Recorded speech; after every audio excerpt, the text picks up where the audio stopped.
नमस्कार दोस्तों, आप सबको हमारी चैनल पे फिर से स्वागत है।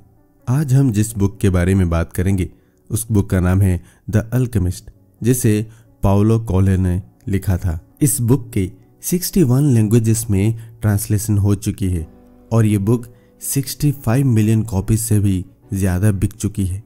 ये स्पेन के अंडलूसिया प्रांत के एक चरवाहे लड़के की कहानी है जो किसी ऐसे खजाने की तलाश में दुनिया की यात्रा करने का सपना देखता है जो पहले कभी नहीं मिला हो।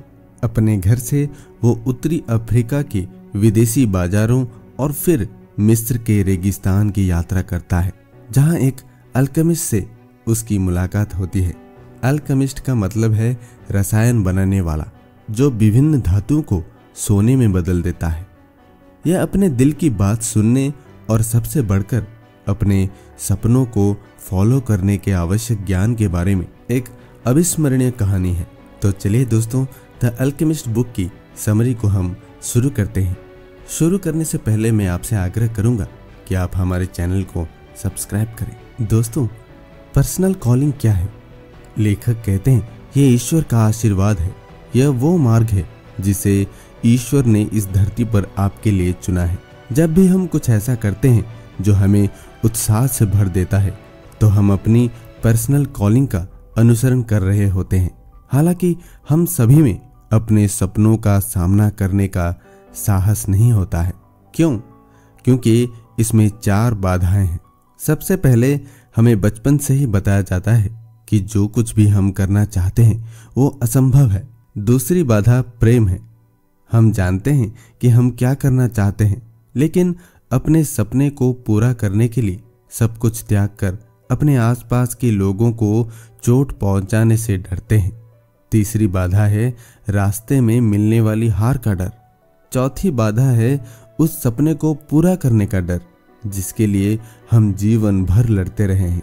यह बाधाओं में से सबसे खतरनाक है, लेकिन अगर आप खुद को उस चीज के लायक मानते हैं जो आप पाने के लिए बहुत संघर्ष किया, फिर आप भगवान के साधन बन गए। आप दुनिया की आत्मा की मदद करते हैं और आप समझते हैं कि आप इस धरती पर क्यों हैं। सैंटियागो स्पेन में रहने वाला किशोर उम्र का एक चरवाहा था।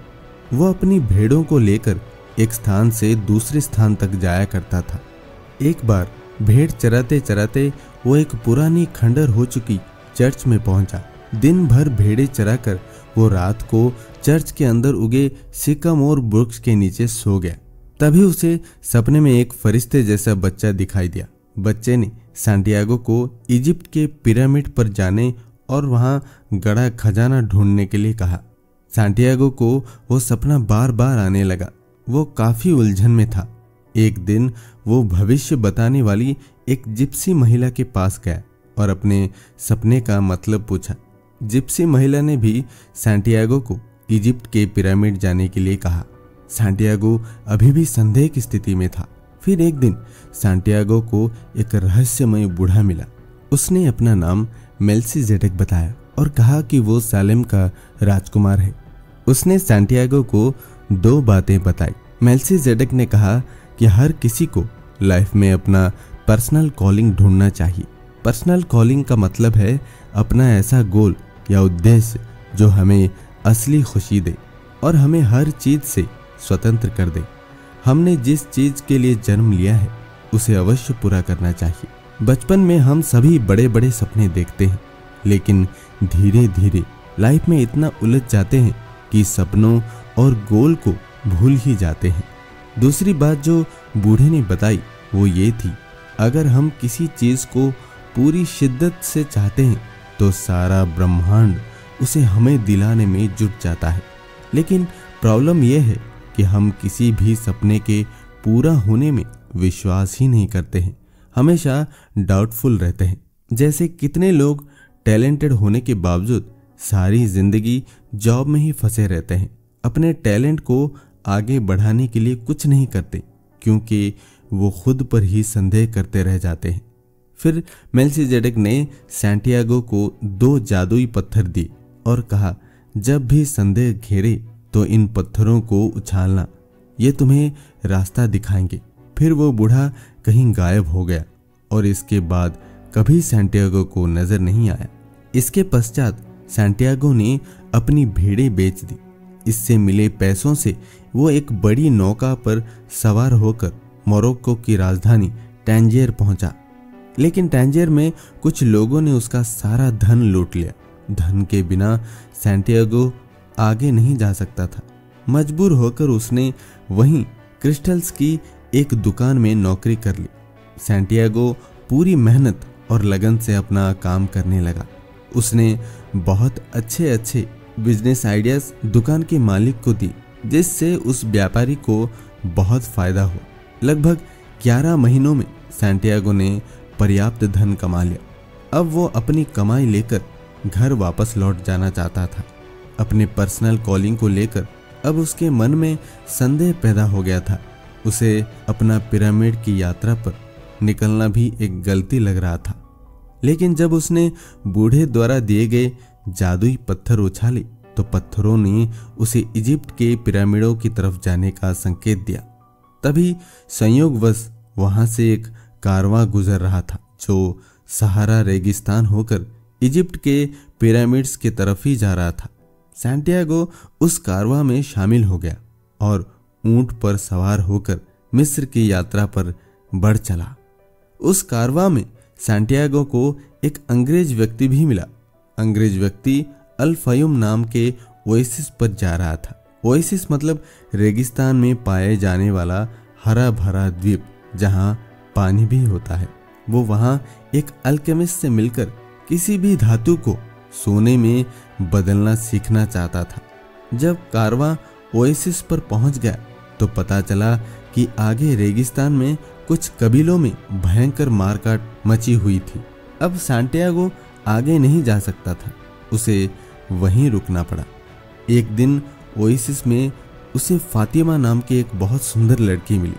सैंटियागो को पहली ही नजर में फातिमा से प्यार हो गया। फातिमा भी उससे प्यार करने लगी। अंग्रेज व्यक्ति अल्केमिस्ट से मिलने उसकी गुप्त कुटिया में जा चुका था और एकांत में उससे सोना बनाने की विधि सीख रहा था। एक दिन सैंटियागो को सपना आया कि रात के समय ओएसिस पर कुछ ट्राइबल्स हमला करेंगे।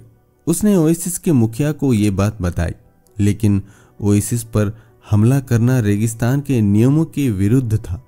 इसीलिए मुखिया को सैंटियागो की बातों पर यकीन नहीं हुआ। सैंटियागो के बार बार कहने पर मुखिया माना और अपनी सेना ओएसिस की निगरानी के लिए तैनात कर दी। लेकिन सैंटियागो को चेतावनी भी दे दी कि अगर हमले वाली बात झूठ निकली तो उसका सिर काट दिया जाएगा। लेकिन सच में ही ओएसिस पर हमला हुआ। सेना तैयार होने की वजह से ओएसिस के लोग बच गए और दुश्मन को मार गिराया। सैंटियागो के सपने से प्रभावित होकर अल्केमिस्ट खुद उससे मिलने आ गया।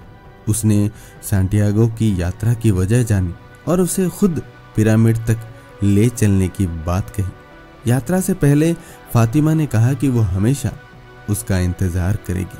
अल्केमिस्ट और सैंटियागो दोनों घोड़ों पर बैठकर पिरामिड की तरफ चल पड़े।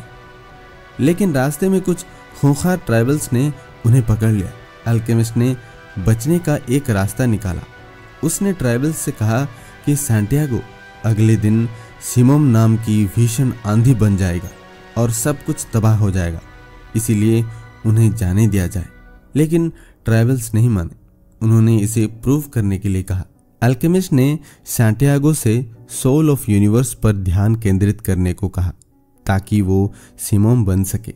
लेकिन सैंटियागो को यह सब नहीं आता था। फिर भी उसने पूरी शिद्दत से अल्केमिस्ट ने जैसा कहा वैसा करने की कोशिश की और वो सच में ही सिमोम बन गया। यह देखकर ट्राइबल्स डर गए और उन दोनों को जाने दिया। रास्ते में वे एक मोनेस्ट्री में पहुंचे। वहां अल्केमिस्ट ने सैंटियागो को धातु के कुछ टुकड़ों से सोना बनाकर दिखाया और आधा सोना उसे दे दिया। आगे का रास्ता अल्केमिस्ट ने सैंटियागो को अकेले ही तय करने को कहा। इसके बाद सैंटियागो अकेले ही पिरामिड्स की तरफ चल पड़ा। कुछ समय पश्चात आखिर वो पिरामिड्स तक पहुंच ही गया। वो उस जगह गया जो उसे सपने में दिखाई देती थी और वहां खोदना शुरू कर दिया। लेकिन तभी कुछ चोर आए और उसके साथ मारपीट करके उसका सोना छीन लिया। लेकिन जाते जाते चोरों का सरदार बोला, खजाने के सपने देखना बेकार होता है। मुझे भी एक सपना आया था कि स्पेन में एक खंडहर हुई चर्च में जो सिकामोर का पेड़ है उसके नीचे एक खजाना दबा हुआ है। जब चोर चले गए तो सैंटियागो को एहसास हुआ कि वो चोर तो उसी चर्च और सिकामोर वृक्ष के बारे में बात कर रहा था जिसके नीचे वो सोता था। तो क्या खजाना वहां है? उसने सोचा और वापस स्पेन पहुंचकर उसी चर्च में गया। उसने जैसे ही सिकामोर के नीचे खोदना शुरू किया, उसके आश्चर्य और खुशी की सीमा ना रही। खजाना वहीं गड़ा हुआ था। इस तरह सैंटियागो ने अपना खजाना पाकर अपना पर्सनल कॉलिंग हासिल कर लिया। फिर वो रेगिस्तान के उस ओएसिस की तरफ चल पड़ा जहां फातिमा उसका इंतजार कर रही थी। तो दोस्तों, यह थी अल्केमिस्ट बुक की समरी। लेकिन अब इसकी फिलोसॉफी को भी समझना जरूरी है। कुछ लोग सोच रहे होंगे कि ये कैसी स्टोरी है, जहां से शुरू किया वहीं पर वापस आ गए। लेकिन यही तो किताब का मेन पॉइंट है। ये बुक बताती है कि सफलता पाने के लिए कितने पापड़ बेलने पड़ते हैं। सैंटियागो में कुछ जादुई शक्ति भी थी, फिर भी उसके रास्ते में कितनी मुश्किलें आई, हमले हुए, बार बार सारी कमाई चली गई, लेकिन फिर भी वो अपने लक्ष्य की तरफ बढ़ता चला गया। सफर में बहुत से लोग भी मिले जो उसे लक्ष्य की तरफ ही मोड़ते रहे। ऐसे ही बेशक आप में टैलेंट का जादू हो, लेकिन आपको भी मुश्किलों का सामना करना होगा। एक गोल बनाना होगा, उसकी तरफ बढ़ते रहना होगा, तभी गोल तक पहुंच पाओगे और सफलता मिलेगी। सोचिए, जब पिरामिड के पास सैंटियागो को पता चला कि खजाना तो वही है जहां से वो आया है, मतलब उसकी सारी मेहनत ही बेकार हो गई थी। पर देखिए, उसने निराश होने की बजाय दोबारा उतनी ही लंबी और मुश्किल यात्रा फिर से कर डाली। कोई और होता तो शायद खजाने की बात को झूठ समझता और वापस नहीं जाता।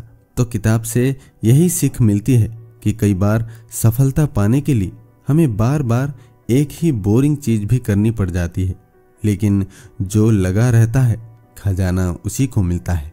हमें से कई लोग भी तो ऐसा करते हैं, एक बार बिजनेस ठप हो जाए तो दोबारा हिम्मत नहीं करते।